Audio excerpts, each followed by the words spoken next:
আমি তমা, আমরা দুই বোন এক ভাই। সো ইন্টার শেষ করার পর ইউনিভার্সিটির অ্যাডমিশনের আগে বাবার অলওয়েজ ইচ্ছা ছিল মেডিকেলে পড়তে হবে, মেডিকেল মেডিকেল মেডিকেল, কিন্তু আমি অলওয়েজ ফ্যাশন ডিজাইনার হব। তো বাবা কখনো এটাতে অ্যাকসেপ্টেবল না, ফ্যাশন ডিজাইনিং হতে পারবা না। তো বাবার সাথে কনফ্লিক্ট হয়, অনেক রাগারাগি সব কিছুর পর ফাইনালি আমি 15 লাস্টে ভর্তি হই ইউনিভার্সিটিতে, একটা প্রাইভেট ইউনিভার্সিটিতে। সব কিছু ঠিকঠাক, খুব বেশি কথা বলতাম না। ভার্সিটির ফার্স্ট সেকেন্ড সেমিস্টারেও ক্লাসের সবাইকে চিনতাম না, তো সবাই অনেক উল্টাপাল্টা কথা বলতো, অনেক অহংকারী, মোড নিয়ে থাকে, হ্যান ত্যান, অনেক কিছু। তো আমি আসলে এরকম কিছু না, আমি জাস্ট আমার কমফোর্ট জোন ছাড়া কথা বলতে পারি না। তো ভার্সিটির ফার্স্ট সেমিস্টারে একটা ফ্রেন্ড হয়, এক দুইটা ফ্রেন্ড হয় গ্রুপের থ্রুতে।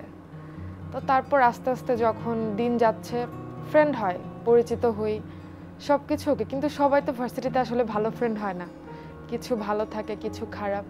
কিন্তু ভার্সিটি লাইফে এই পর্যন্ত এসে যেটা ফিল করতেছি সেটা হচ্ছে মেইনলি ভার্সিটি লাইফে কখনো ট্রু ফ্রেন্ড হয় না, ট্রু ফ্রেন্ড হয় স্কুল কলেজ।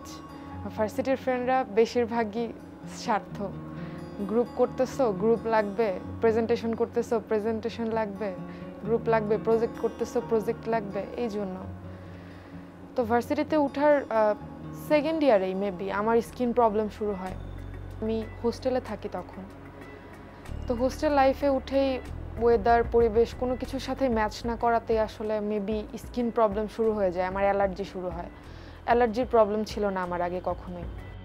নর্মালি আমি ফার্মেসি থেকে অ্যালার্জির ওষুধ নিলাম, নিয়ে যখন ওষুধ খাই কন্টিনিউয়াসলি, যখন ওষুধ খাই অ্যালার্জি শেষ হয়ে যায়, আবার দেখা যায় কোনো কিছু খাওয়া দাওয়া লাগে না, হুট করে অ্যালার্জি উঠে গেছে। তো এরকম যখন চলতেছিল আমি একদিন আব্বুকে কল দিলাম। হ্যালো আব্বু। কেমন আছো রে মা?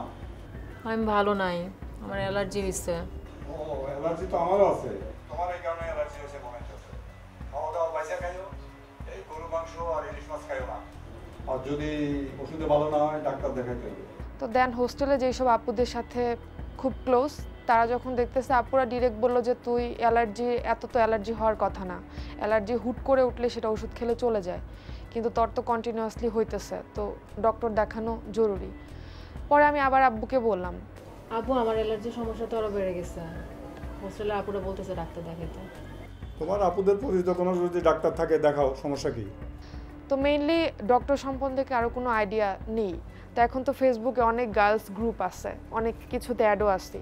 তো তখন একটা গার্লস গ্রুপে মানে পোস্ট করলাম যে আমার এরকম এরকম অ্যালার্জির প্রবলেম, এই কয়েকদিন যাবত আমি ওষুধ খাচ্ছি, হচ্ছে, কিন্তু তারপর আবার বারবার হচ্ছে। তো অনেকে অনেক রকমের সাজেশন দিতে থাকলো, অনেকে অনেক ডক্টরের রেফারেন্স দিচ্ছিল, সব কিছুই। তো এখান থেকে আমি একটা পিক করলাম, একটা আপু যা যা তার ডিটেলসে বললো, আমার প্রবলেম আর তার প্রবলেম আমার সেম মনে হচ্ছিল। আর ওই আপুটা বললো যে ওই ডক্টরটা খুবই ভালো, আমি তার কাছে দেখানোর পর আমি সুস্থ হয়ে গেছি, আমার আর হয় নাই। তো পরে আপুকে আমি টেক্সটে নক করলাম যে আপু ডক্টরের ডিটেলস আর কই কই বসে। তো আপু আমাকে টেক্সটে জানায় দিল সে কী বার বসে, তার নিজের চেম্বারে বসে। আমি বলছি ঠিক আছে। তো আমার ওই দিনের জন্য আসলে ওয়েট করতে হলো, কিন্তু আমার আর কি ভালো লাগতেছে না, আমি ভার্সিটিতে ঠিকমতো ক্লাস করতে পারতেছি না, চুলকানো, গা ফুলে লাল হয়ে যাচ্ছে। তো পরে আমি যখন 3-4 দিন পরেই, ওইটা মেবি বৃহস্পতিবার শুক্রবার ছিল, চেম্বারে চলে গেলাম ওইখানে। সে মহিলা ডক্টর ছিল। দেন সে আমাকে যেটা বললো সেটা ওষুধ, একটা প্রেসক্রিপশন লিখে দিয়ে সেটা যেটা বললো যে খুবই পরিষ্কার থাকতে হবে, কারো ড্রেস কারো ইউজ করা যাবে না, তুমি তোমার সব কিছু আলাদা ইউজ করবা, সব কিছু। তো আল্লাহর রহমতে তার ওষুধ খাওয়ার পর আমি ইনশাল্লাহ সুস্থ হয়ে গেলাম ফার্স্টবার। মেবি 1-1.5 মাস পর আবার সেম স্কিন প্রবলেম শুরু হয়ে গেল। তো আমি ওই ডক্টরের কাছে তারপর আর যাইনি। মানে মেইনলি হচ্ছে যখন আমি ওষুধ খাচ্ছিলাম, ওষুধ খাওয়ার আমার কাজ করতেছিল, আমি সুস্থ, কিন্তু ওষুধ যখন শেষ হয়ে যাচ্ছিল তখনই আবার প্রবলেম পুনরায় শুরু হচ্ছিল। তো আমার কাজিন ডক্টর, সে ইউকেতে থাকে, ওকে আমি ফেসবুকে হুট করে নক দিলাম একদিন। তো নক দেওয়ার কিছুক্ষণ পরও রিপ্লাই করলো কী অবস্থা কেমন, কিন্তু আমি ওকে স্কিন প্রবলেম বললাম। তো সে আমাকে একটা ডক্টর রিফার করলো, সে পান্থপথ বসে, বললো তুমি এখানে যাও, সে বৃহস্পতিবারে বসে, তাকে দেখাও, আই হোপ ঠিক হয়ে যাবে। তো আমি তার সাজেশনে ওই ডক্টরকে আবার বৃহস্পতিবার দেখালাম, দেখিয়ে বললাম যে এরকম এরকম, আমি এর আগের প্রেসক্রিপশনগুলো সব নিয়ে গেছি সাথে, যে আমি এই ওষুধ খেয়েছি, আমার যখন ওষুধ খাই তখন আমি ঠিক হয়ে যাই, আবার ওষুধ যখন শেষ হয়ে যায় তার কিছুদিন পরে আবার আমার সেম প্রবলেম শুরু হয়। তো তারপর সে দেখে আমাকে ওষুধ দিল, সে কিছু বললো না, বললো হ্যাঁ স্কিন প্রবলেম, তোমার ভালো হতে একটু টাইম লাগবে। তো ঠিক আছে, আমি ওই ডক্টরের কাছ থেকে এলাম, ওষুধ খেলাম। ওষুধ খাওয়ার পর আমার আবার শেষ হলো কোর্স শেষ হওয়ার কিছুদিন পর আবার প্রবলেম স্টার্ট হয়। তখন আমি হোস্টেলে থাকি না, তখন আমি অলরেডি হোস্টেল থেকে চলে আসছি বাসায়। আমি আর আমার ছোটো বোনকে নিয়ে বাসায় থাকি তখন। তো হোস্টেলের হুট করে একটা ছোট বোন ওইখানে একদিন বাসায় আসছে, বলতেছে যে আপু আমারও তো এরকম সেম প্রবলেম, আমি একটা ডক্টর দেখাইছি এখানে, তোমার মতোই আমার সেম প্রবলেম হয়েছিল, আমি অনেক ডক্টর দেখাইছি কাজ হয় নাই, কিন্তু এই ডক্টরের ওষুধ খেয়ে আমার একদিনই মানে ওই একবারেই ভালো হয়ে গেছে। তাই বললাম, আমি আর কি ওকে বলতেছি যে এরকম সবাই বলছে, আমি অনেক ডক্টর দেখাইছি ভালো হয়ে গেছে, আবার স্টার্ট হয়েছে। তো পরেও বলতেছে তুমি এই ডক্টরটা লাস্ট দেখাইতে পারো, এই ডক্টরটা ভালো। পরে আবার একটু হোপ হইলো যে না ঠিক আছে, এই ডক্টর ও বলতেছে ওর ভালো হয়ে গেছে। তো পরে আমি আর কি গেলাম, ভেতরে গেলাম, সালাম দিলাম তাকে, সে বসতে বলল। ওয়ালাইকুম আসসালাম। কি নাম তোমার? তমা। তমা, খুবই সুন্দর নাম। তো কি করো? পড়াশোনা করি। কোথায় করো? Private university. পরে সে আমাকে বলতেছে কোন ইয়ারে পড়ো, তো আমি বললাম যে আমি ফাইনাল ইয়ারে। তো তারপর সে ডিটেলস জিজ্ঞেস করলো যে আমি এখন কই থাকি, আমি বললাম আমি এখানে থাকি, কার কার সাথে থাকি, কয় ভাই বোন, এভরিথিং। আচ্ছা, কি সমস্যা তোমার?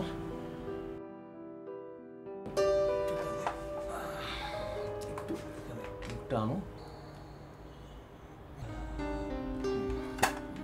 সমস্যা তেমন কিছুই না, আমি তোমাকে ওষুধ লিখে দিচ্ছি, তো ওটাই একটু ব্যবহার করে দেখো। হ্যাঁ, পরে আমি বললাম যে আঙ্কেল আমি তো এই প্রবলেম নিয়ে 1-1.5 বছর ভুগতেছি, আমি অনেক ডক্টর দেখাইছি, কিন্তু যখনই আমি ওষুধ খাই সব ওষুধেই আমার কাজ হয়, কিন্তু ওষুধ খাওয়া যখন শেষ হয়ে যায় তখন থেকে আবার নতুন করে স্টার্ট হয়। ঠিক আছে, তুমি এবার একটু আমার ওষুধগুলো একটু ব্যবহার করে দেখো কি হয়, তারপরে নাও। ঠিক আছে? তার কথা শুনে সে এত ভালো ভালো কথা বলতেছিল, আমার মনে হয় পুনরায় আবার হোপ পাইলাম যে না এবার মেবি ইনশাল্লাহ ঠিক হয়ে যাবে। মানে সে এত যত্ন করে দেখতেছিল, কথা বলতেছিল যে আঙ্কেল টেনশন করো না। ইভেন সে আমাকে অনেক ক্যাজুয়ালি কোশ্চেন করতেছিল যে আঙ্কেল ঘোরাফেরা করো নাকি, ফ্রেন্ড সার্কেল কেমন আছে, সব কিছু মানে পুরো ফ্যামিলি টাইপ মনে হচ্ছিল। তো দেন আমার মনে হলো না এবার মেবি আমি ইনশাল্লাহ ঠিক হয়ে যাব। তো তার ওষুধ খাওয়া যখন স্টার্ট করলাম ফার্স্ট টাইম, আল্লাহর রহমতে আগের যত প্রবলেম ছিল স্কিনের, মানে এর আগে তো অন্য সব ডক্টর দেখি স্কিনের প্রবলেম যখন ছিল যেগুলো ভালো হয়ে যেত, আবার সেম প্রবলেম আবার হতো, কিন্তু এইবার হচ্ছে ওনার ওষুধ খেয়ে আমার প্রবলেম, ওই প্রবলেমগুলো আর নাই, মানে আগের জায়গায় যেখানে যেখানে প্রবলেম ছিল ওইখানে আর হচ্ছে না।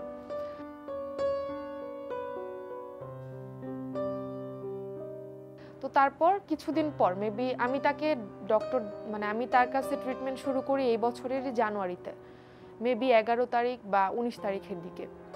তো তারপর 2 মাস পর আমার আবার প্রবলেম শুরু হয়। তো পরে আমি একদিন তার চেম্বারে গেলাম। তারপর তোমার কেমন আছো? এই তো ভালো আছে। এই আগের সমস্যা কি আবার দেখা দিছে নাকি? আগের সমস্যাগুলা ভালো হয়েছে, কিন্তু আবার নতুন করে আবার সমস্যা শুরু হয়েছে। তাহলে এক কাজ করো, তুমি আমার আগের প্রেসক্রিপশনটা দাও, আমি তোমাকে আরো কিছু ওষুধ লিখে দিচ্ছি, আশা করি যে ঠিক হয়ে যাবে, তুমি চিন্তা করো না। পরে আমি তাকে বললাম যে আঙ্কেল এই ওষুধ খেলে কি ঠিক হয়ে যাব নাকি আবার আসতে হবে? তো পরে বলতেছে না ইনশাল্লাহ ঠিক হয়ে যাবা। ওইটা তোমাকে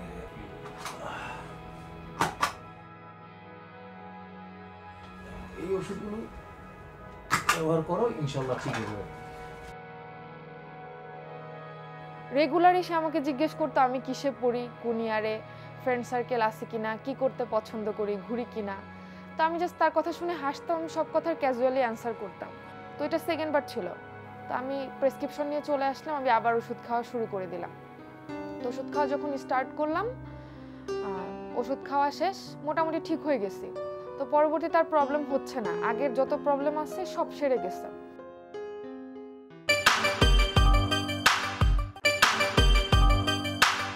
তো তারপর রোজার মধ্যে, এই রোজাতে হুট করে আবার প্রবলেম স্টার্ট হলো আমার কানের নিচে, হুট করে। এর আগে কখনোই আমার ফেস কানে ছিল না, তো কানের নিচে এটা দেখা যায় একদম বাইরে। আমি খুবই টেনশন, তো আমি তাকে ফোন দিলাম, আমার কাছে নাম্বার ছিল। হ্যালো, আসসালামু আলাইকুম আঙ্কেল, আমি তমা। হ্যাঁ হ্যাঁ হ্যাঁ, বলো বলো। আঙ্কেল আমার খুবই খারাপ অবস্থা, একদম কানে খুবই চুলকাচ্ছে। আপনি যে ওষুধ দিয়েছিলেন আমি ওটা ব্যবহার করছি, কিন্তু আমার কোনো কাজ হচ্ছে না। ও আচ্ছা, তাহলে তুমি এক কাজ করো, তুমি আমার চেম্বারে আসো। আরে এই সমস্যা তো কোনো সমস্যাই না, এটা আমার কাছে কোনো ব্যাপারই না, ঠিক আছে? সত্যি আঙ্কেল? হ্যাঁ সত্যি, তুমি এক কাজ করো, কালই আমার চেম্বারে আসো, ঠিক আছে? তো ওই দিন যেদিন চেম্বারে যাওয়ার কথা, ওইবার হচ্ছে যেই ছোট বোনের মাধ্যমে আমি তার কাছে গেছি সেও ঢাকাতে নাই, তো আমার বাধ্য হয়ে একা যাইতে হয়। যাওয়ার পর ওয়েট করতেছি, সে আসছে, একটা রোগী দেখার পরে সে আমাকে ভেতরে ডাকছে। আসসালামু আঙ্কেল। তো কি আবার সমস্যা হয়েছে? জি আঙ্কেল। তোমার ওই স্ক্রিনের প্রবলেমটা মনে হয় তোমার খুব জ্বালাচ্ছে, তাই না? জি আঙ্কেল, আমি একেবারে অতিষ্ঠ হয়ে পড়ছি ওষুধ খাইতে খাইতে আর ডাক্তার দেখাতে দেখাতে। দেখি তো। তো সে যখন আমার কানের এখানে ধরে দেখে, নর্মালি মানে আপনাকে যদি কেউ নর্মালি টাচ করতেছে বা অন্যভাবে আপনি সেটা ফিল করতে পারবেন, আপনার কাছে টাচটা যখন ভালো লাগতেছে না, তো উনি যখন আমার এখানে দেখতেছে ধরে, তো আমার ভালো লাগতেছে না। আমি তোমাকে একটা ক্রিম দেই, ক্রিমটা তুমি ওই কানে আধা ঘন্টা পর পর যেভাবে ওয়াশ করে করে কানের ভিতরে লাগাবা, ঠিক আছে? হ্যাঁ, আচ্ছা সমস্যা হলে তুমি কিন্তু অবশ্যই আমাদের ফোন দিবা, ঠিক আছে? প্রেসক্রিপশনটা নিয়ে যাও, আর তাহলে ওই সাবধানে যাও। হ্যাঁ, খুব বেশি খাওয়ার ওষুধ দেয়নি, কোনো একটা ক্রিম দিয়েছিল যেটা লাগিয়ে সে বলছে যে আধা ঘন্টা রেখে ওয়াশ করে ফেলবা। তো উনি মেবি ওটা বৃহস্পতিবার ছিল, সে যেদিন বসে বৃহস্পতিবার বা বুধবার হবে। তো ফার্মেসিতে আমি ওষুধ কিনতেছি, তখনই হচ্ছে আঙ্কেল আমাকে ফোন দিল। হ্যালো, আসসালামু আঙ্কেল। এই তুমি কি বাসায় চলে গেছো? না আঙ্কেল, আমি বাসায় যাই না, আমি এই যে ফার্মেসিতে আসছি ওষুধগুলো নিতে। না, ওই জাস্ট ওই তোমার খবর নেওয়ার জন্য ফোন দিলাম আর কি। আচ্ছা ঠিক আছে, যাও তাহলে। হ্যাঁ, পরে আমি বললাম আচ্ছা আঙ্কেল ঠিক আছে। তো তারপর রেখে দিল সে, আমি ওষুধ কিনে বাসায় গেলাম। তো ওই ওষুধটাই ওইখানে একটা মলম টাইপের কিছু ছিল, যেটা সে আধা ঘন্টা ঘুমানোর আগে লাগিয়ে ওয়াশ করে ঘুমাতে বসছে। তো ওই ওষুধটা 2 বার ইউজ করার পরই আমার ওই প্রবলেম এমনভাবে বেড়ে যায়, মানে যে কেউ দেখলে ভয় পেয়ে যেত, পুরো গালে ছড়ায় যায়, তখন ওটা গালে চলে আসে। তো আমি তাকে শুক্রবার আমি তাকে ফোন দিই। হ্যালো আঙ্কেল, আমার তো আবার প্রবলেম শুরু হয়েছে, এবার গালে হয়েছে, খুব বাজে অবস্থা। আপনি কি চেম্বারে আসবেন আজকে? আমি তো চেম্বারেই যাচ্ছি। আচ্ছা ঠিক আছে, তাহলে আমি আসতেছি। আচ্ছা ঠিক আছে, আসো। হ্যাঁ, তো আমি তখন ভার্সিটি থেকে আমার তখন আগের প্রেসক্রিপশনগুলো আমার কাছে নেই, তো আমি তখন বাসায় আসলাম, বাসায় এসে টাকা নিলাম। তো আমি পরে গেলাম, তো আমি যাওয়ার পরে সে আমার মাথায় হাত দিয়ে আর কি বলতেছিল। ও তো অনেক সমস্যা, তুমি অনেক ভুগতেছো। ভুগতেছি আর কম ডাক্তার তো দেখানি, আপনার কাছেও আসলাম 4-5 বার। আচ্ছা আঙ্কেল, এটা আর পার্মানেন্ট কিউরের কোনো ব্যবস্থা নাই? পার্মানেন্ট কিউর? আমি শুনছি ভ্যাকসিন দিলে নাকি উপকার পাওয়া যায়। তুমি ভ্যাকসিন দিতে চাও? ভ্যাকসিন দিলে যদি উপকার পাওয়া যায়, আমি যদি সুস্থ হই। তো পরে বললো ঠিক আছে, তুমি যদি ভ্যাকসিন দিতে চাও ঠিক আছে। তো তার একটা ছোট ব্যাগ থেকে সে ভ্যাকসিন বের করলো। তখনই আমি তো আর জানি না যে কি ভ্যাকসিন বা কি হ্যান ত্যান কোনো কিছু। তো নর্মালি মানুষ ভ্যাকসিন তো হাতেই দেয় আমার যতদূর জানা। তো পরে আমি বলতেছি যে আমি হাত ভ্যাকসিন দেওয়ার জন্য রেডি হয়েছি। না না আঙ্কেল, এটা কোমরের ডিপ মাসলে দিতে হবে, এটা তো হাতে দেওয়া যাবে না। না না আঙ্কেল, আপনি হাতেই দেন, আমার কোমরে টোমরে দেওয়া লাগবে না। না না আঙ্কেল, তুমি বুঝতেছো না, তুমি উপর হয়ে এসো, এটা কোমরে দিতে হবে, এটা হাতে দিলে তুমি অনেক ব্যথা পাবা। আঙ্কেল আপনি হাতেই দেন, না কোমরে দেওয়া লাগবে না। আরে বাবা, আমি ডাক্তার, আমি তো জানি এই ইনজেকশনটা দিলে তুমি অনেক ব্যথা পাবা। তুমি শো, আমি আস্তে করে তোমার কোমরে দিয়ে দিচ্ছি, একদমই টের পাবা না। আমি আসি না, তুমি আঙ্কেল ভয় কি, তুমি কি করো, শুয়ে পড়ো। তো সে মানে অনেকভাবে কথা হয়ে সে আমাকে কনভিন্স করে ফেলছে যে ঠিক আছে আমি কোমরে দিব তাহলে।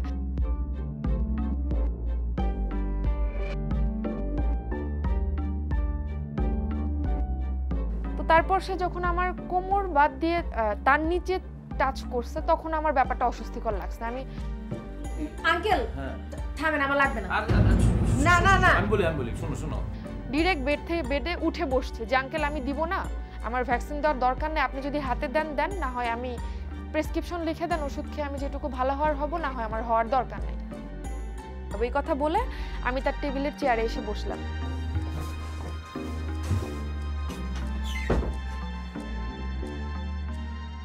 আঙ্কেল ওই ভ্যাকসিনটা দিলে কিন্তু ভালোই হইতো।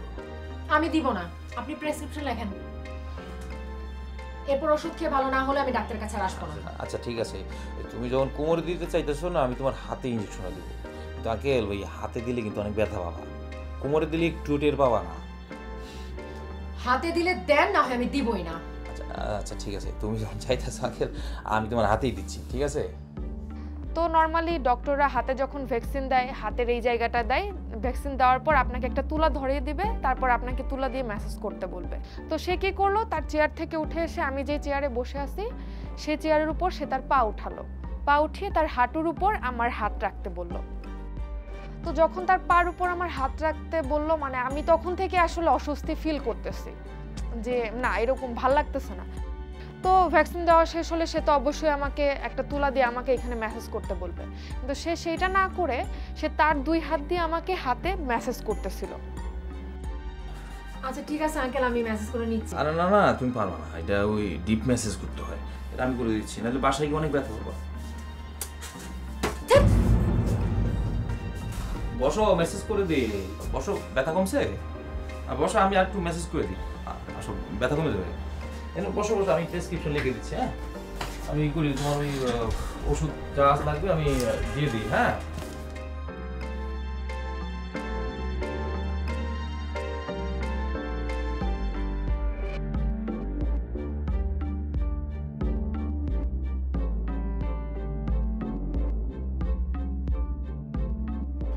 আঙ্কেল আপনার ছেলে মেয়ে কয়জন? এক ছিল 2 মেয়ে। মানে আমি জাস্ট তার ছেলে মেয়ের কথা বলতেছিলাম, তারা কি করে, যে তার যদি বাজে কোনো ইন্টেনশনও থাকে, আমি তার ছেলে মেয়ের কথা বললে হয়তো সে এই জিনিসটা করবে না।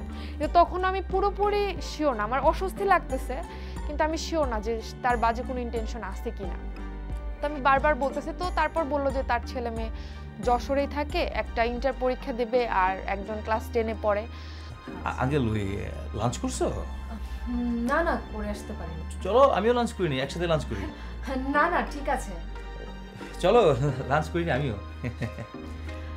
না আঙ্কেল, আমার ছোট বোন বাসায় অপেক্ষা করতেছে, তো আমি বাসায় গেলে পরে। ও আচ্ছা আঙ্কেল, ওই তোমাদের এলাকায় কি নতুন কোনো বিল্ডিং বা অ্যাপার্টমেন্ট খালি আছে? আবাসিক এলাকা তো খুঁজলে পাবেন। না, আমি ভাবছিলাম যে যদি তোমাদের বাসার পাশে বা তোমাদের বিল্ডিং এ যদি কোনো খালি থাকতো তাহলে সেখানে উঠতাম। তো আমার খুবই মানে ব্যাপারটা আরোই লাগলো যে আমার বিল্ডিং, বললাম না আঙ্কেল আমি তো কোয়ার্টারে থাকি, আমার বিল্ডিংয়ে ফ্ল্যাট কোনো খালি নেই, আর আমার এটা অনেক পুরাতন বাসা। পর বলে ও আচ্ছা আঙ্কেল, তোমার ওইদিকে হলে ভালো হতো। ঠিক আছে আঙ্কেল, এই যে তোমার প্রেসক্রিপশন লেখা শেষ।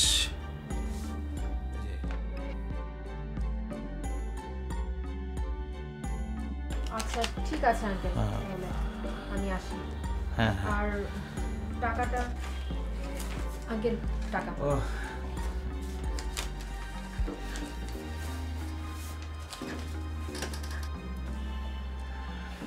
আঙ্কেল, ওই আমি আরেকটু তোমাকে পরীক্ষা করে দেখি, মানে ইনফেকশনটা ভালোভাবে একটু দেখি, ডিপলি দেখতে হবে। হ্যাঁ একটু সামনে আসো।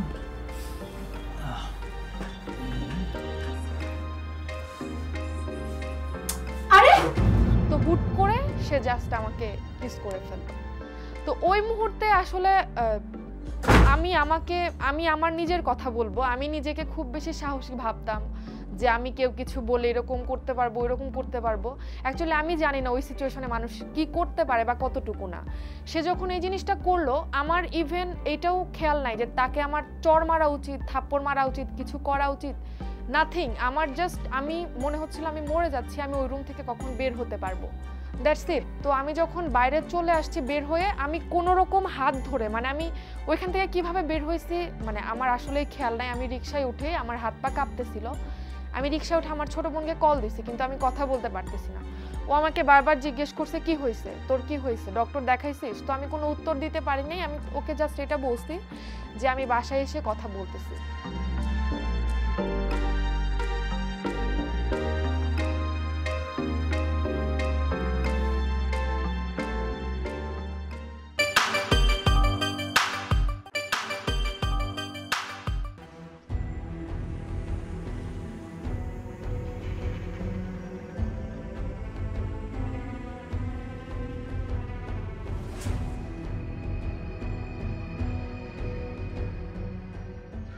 তো আমি যখন বাসায় আসলাম ও আমাকে দেখে আমার মুখ টুক পুরো কালো হয়ে গেছে।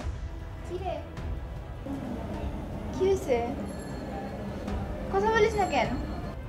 আপু, কি হয়েছে তোর? কি হয়েছে বলিস না কেন? কি হয়েছে? আরে বল, না বললে বুঝবো কিভাবে? ফোন দিছিলি কেন? তো মোটামুটি আধা ঘন্টা 1 ঘন্টার মতো আমি কোনো কথা বলতে পারিনি। তারপর ওকে যখন বললাম, আমার ছোট বোন তো খুবই রেগে গেল। রেগে গিয়ে বলল যে তুই ওই লোকটাকে থাপ্পড় দিয়ে আসিস না কেন? চল আমার সাথে চল, এখনই থাপ্পড় দিবি ওকে, চল চল। কিন্তু আমি তখন আর কি কাউকে বোঝাতে পারতেছিলাম না যে ওই সিচুয়েশনে আমি আসলে কি ফিল করছি। ওই সিচুয়েশনে আমার কোনো রিয়াকশনই ছিল না, মানে আমি যে তাকে কিছু বলবো বা কিছু করবো নাথিং। আমার জাস্ট মনে হচ্ছিল আমি ওই রুম থেকে বের কখন হব। তো তখন ও আমাকে বলল যে ছোট বোনের মাধ্যমে আমি ওই ডক্টরের কাছে পরিচিত, আমি ওই ছোট বোনকে কল দিলাম। হ্যালো, হ্যাঁ আপু বলো। কই এখন? আমি তো ঢাকার বাইরে। একটু ভিডিও কল আয়। তো ওকে যখন ভিডিও কল দিলাম ও আমাকে দেখেই বলতেছে আপ কি হয়েছে। তো আমি কান্না করে দিছি। পরে আমি বললাম যে আমি আজকে ডক্টরের কাছে গেছিলাম। তো আমি ওকে পুরো ডিটেলস ঘটনাটা বললাম। ওরও বিশ্বাস হচ্ছে না, কারণ ও এর আগে ডক্টর দেখাইছে, ওনাকেই দেখাইছে। তো পরে বলে যে আপু তুই ওরে, মানে সবাই সেম কথা বলতেছে যে আমার সেখানে তাকে মারা উচিত ছিল, কিন্তু আসলে ভিকটিম তো আমি ছিলাম ওই সিচুয়েশনে। আমি নিজে কি করছি ওই সিচুয়েশনে, মানুষ কীরকম সিচুয়েশনে থাকে আসলে যে ওই সিচুয়েশনে আসে সে ছাড়া আসলে কেউ জানবে না। তো তারপর সে আমার ওই ছোট বোনটাই বললো যে আপু তোর কাছে তার নাম্বার আছে না, তুই তাকে ফোন দে, ফোন দিয়ে তোর তাকে মানে যা যা গালিগালাজ করতে মন চায় গালিগালাজ করে জিজ্ঞেস কর, মানে সেইটা কেন করলো তুই তাকে জিজ্ঞেস কর। ওই ডক্টরকে ফোন দিলাম তখন।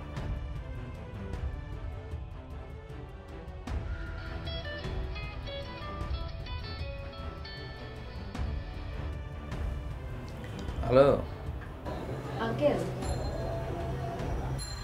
আপনি কি ভেবে কাজটা করলেন? কেন করলেন এটা? আমার এখনো হাত পা কাঁপতেছে। আর না না, আর তুমি শুধু শুধু ভুল বুঝো না আমারে। আসলে ওই হয়েছে কি, তোমার গালে একটা ময়লা ছিল, আমি আসলে ওই ময়লাটাই দেখতেছিলাম। যখন সে এটা বলছে যে ময়লা ছিল সে দেখলো, আমি বলতেছি ময়লা মানুষ মুখ দিয়ে চেক করে নাকি। পরে নেক্সট বার সে আবার বলতেছে ওইখানে ইনফেকশন ছিল কিনা সে সেটা চেক করতেছে। তো পরে আমি বললাম যে কোনো ডক্টর কি মুখ দিয়ে ইনফেকশন চেক করে? কিছুক্ষণ পর আমার মনে হলো যে না, মানে এই ঘটনাটা আমি যদি জাস্ট কান্নাকাটি করলাম, বসে রইলাম, কিছু করলাম না বা বলবো না, এটা আমার ঠিক হবে না। তা আমি তখন আমার একটা পরিচিত ভাইয়াকে আমি ফেসবুকে নক করলাম যে ভাইয়া আপনি ফ্রি আছেন? ভাইয়া বললো হ্যাঁ বলো। আমি বলছি না ভাইয়া, আমি আপনার সাথে এখন কথা বলতে চাই। তো আমি আমার ভাইয়াকে পুরো ডিটেলস ঘটনাটা বললাম। তো ভাইয়া ডিটেলস শোনার পর আমাকে বললো যে তো তুমি যে ওর সাথে কথা বলছো ওটা রেকর্ডিং কি তোমার কাছে আছে? আমার ফোনে অটো রেকর্ডিং অপশনটা চালু ছিল। তাহলে তুমি একটা কাজ করো, ওই রেকর্ডিংটা আমার কাছে পাঠিয়ে দাও, ঠিক আছে? তা আমি যখন তাকে রেকর্ডিংটা পাঠালাম, তো ভাইয়া আমাকে কিছুক্ষণ পর আবার ফোন দিল। ভাইয়া বলল যে যা হয়েছে ওই লোকটার তো 100% শাস্তি হওয়া উচিত, কিন্তু তোমার অনেক স্ট্রং থাকতে হবে, তুমি যা করতে চাচ্ছ তোমার অনেক স্ট্রংলি স্টেপ নিতে হবে। আর সেকেন্ড অপশন হচ্ছে তোমার ফ্যামিলির সাথে তোমার কথা বলতে হবে। তোমার বাসায় কি এসব জানাইছো বা বলছো, তারা কি বলে? ফ্যামিলির সাপোর্টটা খুবই স্ট্রং। তো আমি আমার বাবাকে ফোন দিলাম। শোনো, আমি এখন তোমাকে যে কথাটা বলবো তুমি খুব ঠান্ডা মাথায় মনোযোগ দিয়ে আমার কথাটা শুনো। আচ্ছা ঠিক আছে বলো। তো আমি আব্বুকে যখন ডিটেলস সব কিছু বললাম, আব্বু তো শকড, মানে আমি সেটা বুঝতে পারতেছিলাম। কিন্তু পরে আব্বু আমাকে জিজ্ঞেস করলো যে তুমি এখন কি করতে চাইতেছো? আমি মিডিয়াতে জানাতে চাই, আমি চাই তার শাস্তি হোক, আর কেস করতে চাই তার নামে। পরে আমার বাবা, নর্মালি মা বাবা তার ছেলে মেয়ের খুবই চিন্তা করে। তারপরে তার উপর আমি একটা মেয়ে, তারা কখনোই চায় না যে পাবলিক আমাকে জানুক আমার সাথে, তারা এটাকে আসলে একটা স্ক্যান্ডাল হিসেবে মনে করে। তো তারপর আমার ছোট বোনের সাথে আমার বাবার খুব কথা কাটাকাটি হলো। তো ফোন রেখে দিলাম এক পর্যায়ে, কথা শেষ না করেই। তো আমার বাসার থেকে বারবার আমাকে কল দিচ্ছিল, তো আমি কল রিসিভ করতেছিলাম না, একবার আমাকে একবার আমার ছোট বোনকে। তো আমরা কেউই কল ধরতেছিলাম না।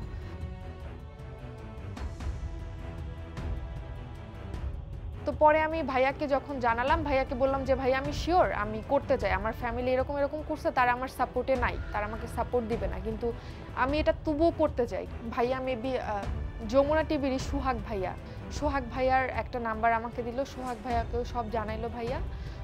তো হয়তো তারপর ভাইয়া আমাকে ফোন দিয়ে বলল যে তোমার কাছে তো সব কিছু আছে, তুমি ম্যানেজমেন্টের ইয়েতে একটা কমপ্লেন লিখো। পরে আমি ঠিক আছে ভাইয়া, তাহলে আমি কমপ্লেন লিখতেছি। তো পরে আমি কমপ্লেন লিখলাম। তো সোহাগ ভাইয়াকে আমি কল দিলাম রাত্রেবেলা বাসায় এসে। তো কল দেওয়ার পর সোহাগ ভাইয়াকে আমি ডিটেলস বলার পর সোহাগ ভাইয়া বলল ঠিক আছে, ক্রাইম ব্রাঞ্চে যমুনার তুহিন ভাইয়া আছে একজন, আমি তুহিন ভাইয়াকে আপনার নাম্বার দিয়েছি, আমি আপনাকেও তুহিন ভাইয়ার নাম্বার দিচ্ছি, আপনি একটা কল দিয়ে রাখেন। প্রথমে আমি আমার এক কলিগের মাধ্যমে ফোনে এমন একটি খবর শুনি যে রাজধানীর পপুলারের মতো একটি নামকরা ডায়াগনস্টিক সেন্টারে একজন চিকিৎসকের মাধ্যমে এরকম একটি ঘটনা ঘটেছে। বিষয়টি খুবই দুঃখজনক। আমি বললাম যে না, খুবই অ্যালার্মিং, তবে এমন যে একটা গুরুতর অভিযোগ করেছে এর প্রমাণ কি, সে প্রমাণ আছে কিনা। তখন সে বললো যে ভিকটিম আপনার সাথে কথা বলবে, ভিকটিমের কাছে কিছু প্রমাণ আছে। কারণ আপনি জানেন যে এরকম খুবই গুরুতর অভিযোগ এবং একজন স্বনামধন্য চিকিৎসক, তাকে নিয়ে এরকম প্রশ্নটা ওঠা কিন্তু খুবই একটা ভয়ঙ্কর ব্যাপারই বলা হয়। তো এই জন্য আমি বিষয়টা প্রথমে যাচাই করার জন্য আমি তাকে আবার বারবার বলছিলাম যে ঠিক আছে, কি কি ডকুমেন্টস আছে আমাকে আগে দেখাতে হবে। পরে যখন তার সাথে কথা বললাম, কথা বলে জানতে পারলাম ভিকটিম নিজেই বলছে যে আমার সাথে এই ঘটনা ঘটেছে। তারপরে প্রমাণস্বরূপ তার কাছে কী চাইলাম যে আপনি তো মিথ্যাও বলতে পারেন, আপনি যে বলছেন অভিযোগের সত্যতা কী। আমার কাছে ওই ধরনের কোনো এভিডেন্স আসলে নাই, কোনো ভিডিও কি চিত্র নাই। তবে আমি বাসায় আসার পর আমি ডক্টরকে আবার ফোন দিয়েছিলাম কেন আমার সাথে এই আচরণগুলো করেছে, সেই রেকর্ডটি আমার কাছে আছে। আর কি রেকর্ড আছে বা আর কি করেছেন আপনি এই ঘটনার পর, আপনি কি পদক্ষেপ নিয়েছেন। যে আমি একটি লিখিত অভিযোগ দিয়েছি পপুলার ডায়াগনস্টিক কর্তৃপক্ষের কাছে যে এটার একটা প্রতিকার চেয়ে। তখন আমি বললাম যে ঠিক আছে, আপনি যেহেতু এরকম একটি অভিযোগ দিয়েছেন, সেই অভিযোগের কপি এবং সেই অডিও আমি দেখতে চাই এবং তারপরে আমি পরবর্তী ব্যবস্থা নিব। এখন ভিকটিমকে আমি রাজি করানোর চেষ্টা করছিলাম যে আমরা তো পত্রিকায় কাজ করি না, আমরা টেলিভিশনে কাজ করি। টেলিভিশনে কাজ করতে গেলে তাকে সরাসরি অভিযোগটা দিতে হবে। তখন তিনি একটু অনেক চিন্তায় পড়ে গিয়েছিলেন যে এই ধরনের ঘটনা আবার মিডিয়া আসবে।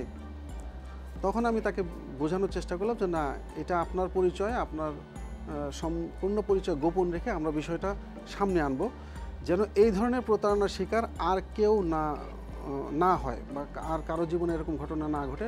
আমরা ভিকটিমরাও যেন অ্যালার্ট হতে পারে, চিকিৎসকরাও যেন সতর্ক হয়, আমরা এই বিষয়টা একটা চেষ্টা করতে পারি। এটা বলার পরে ভিকটিম আমার সাথে কথা বললো, তিনিও রাজি হলেন যে না, বিষয়টা এভাবে করা যায়। এর ভিতরে আমি তাদের বক্তব্য জানার চেষ্টার পাশাপাশি আমি সেই অভিযুক্ত চিকিৎসককে ফোন দিলাম, তার সময় চাইলাম, তিনি আমার কাছ থেকে এড়িয়ে যাওয়ার চেষ্টা করলেন। তখন উনি আমাকে আবারও ফোন দিলেন।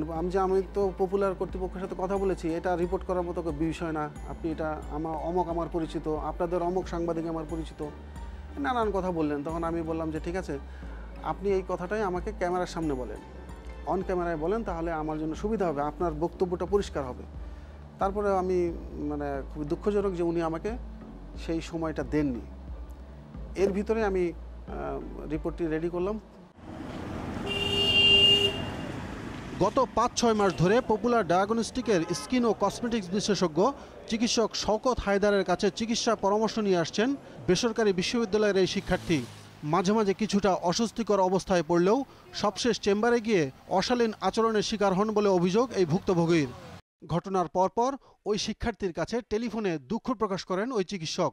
আপনি আমাকে কি মনে করে কিস করলেন? কিস করি না, ওখানে একটা কি যেন দাগ আছে, ওইটা দেখলাম। ওইটা কি মুখ দিয়ে ঠোঁট দিয়ে দেখতে হয়? না, ওইটাই করলাম, ওখানে একটা কিছু ইনফেকশন আছে কিনা। চিকিৎসক শওকত হায়দার তার বিরুদ্ধে আনা অভিযোগ অস্বীকার করেছেন, কিন্তু ক্যামেরার সামনে আসতে রাজি হননি তিনি। যেটা হয়েছে এটাকে আপনি আপত্তিকর মনে করছেন না? না, কোনো আপত্তিকর আচরণ করা হয়নি, কোনো হয়। উনি তো বলছে আপনি করেছেন। পরে কথা বলি। পরদিন থেকে যখন রিপোর্ট যাওয়ার পর বিকেলে আমি পপুলার ডায়াগনস্টিক কর্তৃপক্ষের কাছে জিজ্ঞেস করলাম যে আপনারা কি ব্যবস্থা নিয়েছেন। তখন আমাকে তারা জানালো যে আমরা এই চিকিৎসককে আমার পপুলারের সমস্ত শাখায় আমরা নিষেধাজ্ঞা দিয়েছি। তিনি আমাদের ঢাকার বাইরে কোনো শাখায় এরকম রোগী দেখতে পারবেন না। এর বাইরে আমরা আসলে কিছু ব্যবস্থা নিতে পারবো না, কারণ তিনি আমাদের পার্মানেন্ট কোনো ডক্টর নন। আমি তো জানি যে ডক্টরের ক্ষেত্রে একজন মহিলা ডক্টর দেখানোর জন্য একটা মেল ডক্টরের একজন ওমেন অ্যাটেন্ডেন্ট রাখা বাধ্যতামূলক। সেটা অনেকেই রাখে না, সেটা রাখা 100% উচিত সবার। কিন্তু আমার রেগুলারই প্রত্যেক সেকেন্ডে মনে হয় যে একটা ডক্টরের কাছে ইভেন একটা পেশেন্ট সেফ না। একটা ডক্টরের কাছে আমাদের যাইতে হইলে আমাদের ভাবতে হবে আমরা একা যাইতে পারবো না কেন চেম্বারে, একা গেলে রিস্ক হবে, আমাদের কাউরে নিয়ে যাওয়া উচিত, আমাদের অন্যজন দেখানো উচিত, এইটাই মানে কেন আর কি আসলে মানে আমরা এত ইনসিকিউরিটিতে কেন ভুগতেছি যে ইভেন ডক্টরের কাছে পেশেন্ট সেফ না। আমাদের প্রত্যেক ক্ষেত্রে হয়তো ডক্টরি পেশা না হোক, অন্য কোনো ক্ষেত্রে টিচার বলেন, রিলেটিভ বলেন, অনেক মানুষ আছে এরকম ভ্যাকটিম হয়, এরকম কিছু না কিছু ফেস করে। আমি বলবো ইভেন সব মেয়েরাই তার লাইফে একবার না একবার এরকম কোনো কিছু ফেস করে, কিন্তু আসলে সবাই সাহস করে কাউকে ইভেন জানায় না, ইভেন তার ফ্যামিলিকেও জানায় না। তারা নিজের মাঝে রাখে ব্যাপারটা, হয়তো তাদের মনে হয় যে ব্যাপারটা নেগেটিভলি নিবে কেউ বা খারাপ হবে বা আমাকে মানুষ খারাপ ভাবে, বা ব্যাপারটা আসলে এমন না। ইভেন আমাদের এখন পেপার খুলেই 2 দিন পর পর দেখা যায় রেপ, এখানে রেপ, এখানে রেপ, 2 বছরের 3 বছরের, এগুলো ভিকটিম বের হয় না। ফার্স্ট কথা হচ্ছে অবশ্যই যেহেতু পুরো দেশ সেটা জানে, তার ফ্যামিলিও সেটা জানে, তার ফ্যামিলি পর্যন্ত গিয়েছে। সো সারা জীবন তার ফ্যামিলি, তার বাচ্চা কাচ্চাকে তার ফেস করতে হবে, তার বাচ্চা কাচ্চা বড়, তার থেকে বড় শাস্তি আমার মনে হয় না তার জন্য আর কিছু। যে আমি আমার ছেলে মেয়ে, আমার ওয়াইফের সামনে কখনো মাথা তুলে দাঁড়াতে পারবো না, আমি আমার মেয়ের এজের একটা মেয়ের সাথে এটা করছি, তার থেকে বড় শাস্তি আমার মনে হয় না মানুষের কিছু হতে পারে। মানে এই ঘটনার পর থেকে আমার এটাই মনে হয়েছে যে আমি কাউকে লাইফে বিশ্বাস করা পসিবল না আসলে, সে যত ক্লোজ হোক আমার। কারণ বাবার বয়সে একটা ডক্টর যখন আমার ব্যাপারে এরকম কিছু ভাবতে পারছে, সেটা করতে পারছে, সো পৃথিবীতে সবকিছু সম্ভব আসলে।